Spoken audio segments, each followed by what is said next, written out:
Will the Dallas Cowboys be forced to walk away from one reigned Dak Prescott? Kevin Gray of 105 Through the Fan. Appreciate everyone tuning into the gray area right here on the 105 Through the Fan YouTube channel. That's a question that the Dallas Cowboys will have to ask themselves as they get ready to enter into contract negotiations with Dak Prescott.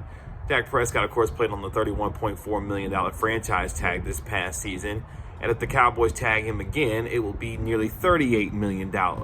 And with the uncertainty with the salary cap, as we know right now, it's currently between $175 to potentially $200 million because of everything that's happened with the NFL in terms of the pandemic. The Cowboys are going to have to ask themselves some real difficult questions, especially having to potentially pay for the mistakes that they made in contracts with Ezekiel Elliott and, of course, Jaylon Smith. Jaylon Smith, of course, has a 6-year, $54 million contract, which expires at the end of 2025. The Dak Prescott deal is also impacted by Ezekiel Elliott, who, of course, has his 6-year, $90 million deal. His cap hit going into this year would be nearly $14 million and over nearly $25 million in terms of dead cap, even though his salary going into this year will be a little less than $10 million. But the financial mistakes that the Cowboys have made already before having to get to this point with Dak Prescott puts this team in a real bind and forces you to ask the question whether or not the Dallas Cowboys will be forced to walk away from Dak Prescott because of the financial mistakes that they've made. Dak Prescott should have been under a long-term deal, obviously, a couple of years ago when guys like Jared Goff and Carson Wentz were getting their particular deals. But yet, the Dallas Cowboys remain stubborn on the former Mississippi State star and now find themselves potentially costing themselves tens of millions of dollars when they didn't necessarily have to because they did not decide to get the deal done with Dak Prescott. And now with the financial implications that not getting a deal with Dak has done to them now, they are forced into a situation where they will maybe have to capitulate to the demands of Dak Prescott with respect to his contract negotiations while juggling the rest of a roster that has a lot of decisions to make on a lot of different players. This team has 22 free agents on its squad, including Dak Prescott, who technically is a free agent, although we do think, for most rational fans, that Dak Prescott will be signed once the end of free agency is done in the National Football League. But at the same time, the question still remains about how Jerry and Stephen Jones have gone about what they've done in terms of the financial decisions that they've made and how these are coming back to bite them now with respect to its franchise quarterback.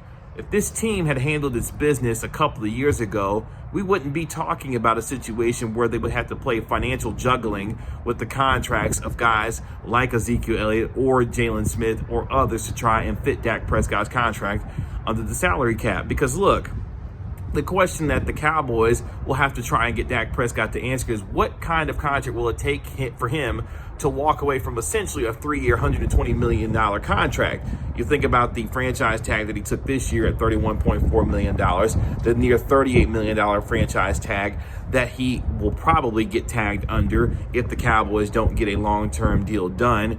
And if the Cowboys somehow find themselves in this situation again next year, the tag would be over $54 million. Now, we know the Cowboys would not franchise tag Dak Prescott a third time.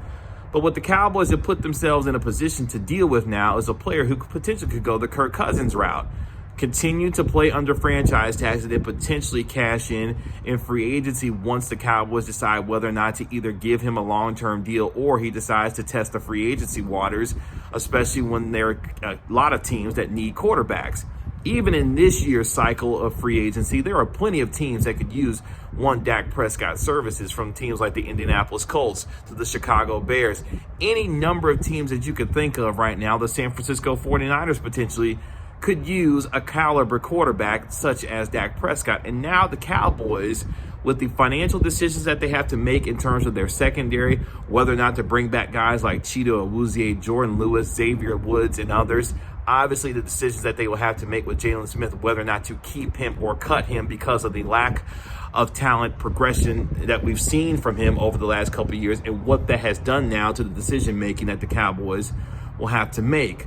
But make no mistake about it, what has happened with this franchise and the stubbornness in which they have handled these contract negotiations with Dak Prescott has put them in a financial bind. And when you start thinking about those decisions in light of what this team should have been coming into this past season, now granted, they weren't able to succeed the way that they wanted to because of the injuries and the pandemic, the defensive coordinator who decided to install a new defense in the middle of said pandemic, and of course the injury to Dak Prescott himself. They were not able to meet the expectations that they had set for themselves going into this past season. But going into next season, it is going to be crucial for this team to not only use the number 10 overall pick to be able to address potentially their defensive needs, but more importantly, the decision has to be made now to get Dak Prescott under contract, because the longer this goes on, the longer the speculation will continue to run about whether or not Dak Prescott will continue to just play on franchise tags until the Cowboys meet his demands.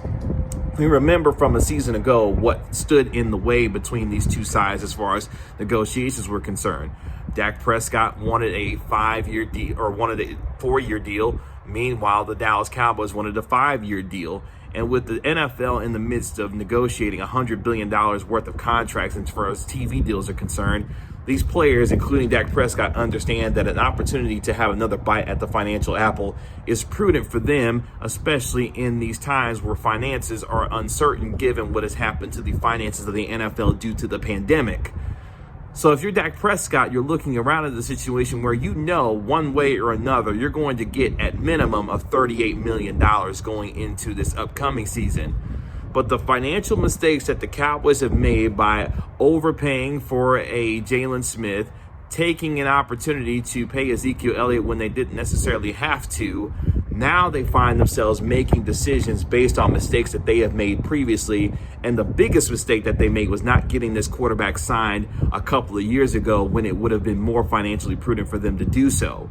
Now they've put themselves in a situation where the question has to be asked, will the Cowboys be forced to walk away from Dak Prescott because of the financial mistakes that Jerry, Stephen Jones, and Will McClay and this entire organization have made with respect to how they have decided to sign these players? And that can be only put at the foot of Jerry and Stephen Jones with the way that they've handled these contract negotiations. You would say, Kevin, it takes two to tango. Todd France and Dak Prescott weren't willing to play the kind of ball that Jerry and Stephen wanted them to. That's not their job to manage the financial situation and the salary cap of the Dallas Cowboys. It is Jerry and Stephen Jones' job to manage the salary cap situation, and they have done a poor job of doing so, to the point where we even have to have this conversation. Should the Dallas Cowboys walk away from Dak Prescott? Of course not. But the way that their financial and their account has been set up, they got a checking and a savings account, and it may take a few days for it to clear because they may not have the money that they need to. Now, you say, Kevin, they can manipulate contracts. They can do what they have to do to try and create the requisite room for Dak Prescott. It shouldn't even be here at that situation to even have to do those financial gymnastics. But yet, here we are. We'll see how the Dallas Cowboys handle these negotiations this time around with their franchise quarterback in Dak Prescott. Be sure to subscribe to the 105 Through the Fan YouTube channel. You can also subscribe to my YouTube channel at Kevin Gray Sports, and be sure to follow 105 Through the Fan on YouTube. We'll talk to you later. Peace.